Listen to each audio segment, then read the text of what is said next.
রং লেখাটের পক্ষ থেকে সবাইকে স্বাগতম। দেখো বন্ধুরা, দেখো তোমাদের জন্য আবারও একটি ফ্রি হ্যান্ডে ড্রয়িং নিয়ে আসলাম। তো ড্রয়িংটি আমি করে নিলাম, তারপর যে রঙগুলো দেওয়ার সেই রঙগুলো দেওয়ার চেষ্টা করছি। গাছ এবং সূর্যের যে পাশ দিয়ে যে হলুদ রঙগুলো সেগুলো করে দিলাম, তারপর ক্ষেত যে ব্যাপারগুলো থাকে সেগুলোতে করে দিলাম রং। তো তোমরা ভালো করে দেখবে আর এইভাবে চেষ্টা করবে, আশা করি ভালো একটা কিছু হবে। আর ফ্রি হ্যান্ডে বারবার বলি, ফ্রি হ্যান্ডে ড্রয়িং করলে সেটা কিন্তু একদমই নিজস্বতা বা নিজের, যেটা তুমি করবে সেটাই তোমার। আর এই যে শিখছো, জানছো, এটাই কিন্তু অনেক প্লাস পয়েন্ট। তো তোমরা এইভাবে ধরে ধরে ড্রয়িংগুলো করবে, আশা করি ভালো একটি ফল পাবে। তো এই যে সূর্য যে ব্যাপারটি, সেখানে রেড কালার দিয়ে দিলাম। ঘরের যে চালারগুলো সেগুলো তো রং করে দিচ্ছি এইভাবে। ঘরে যে গায়ে যে অ্যাশ কালারগুলো সেটা দেওয়া হচ্ছে এভাবেই।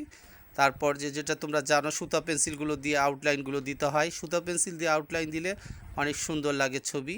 তো আমি এই যে মেঘের যে ব্যাপারটি সেটি করে দিচ্ছি স্কাই ব্লু দিয়ে।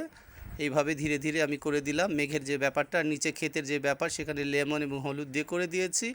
এবার যে বর্ডার পেন্সিল দেওয়ার যে ব্যাপারটা, সুতা পেন্সিল বা বর্ডার পেন্সিল তোমরা যেটাই বলো না কেন, সেইভাবেই দিয়েই এইভাবে ফুটিয়ে তোলার চেষ্টা হচ্ছে।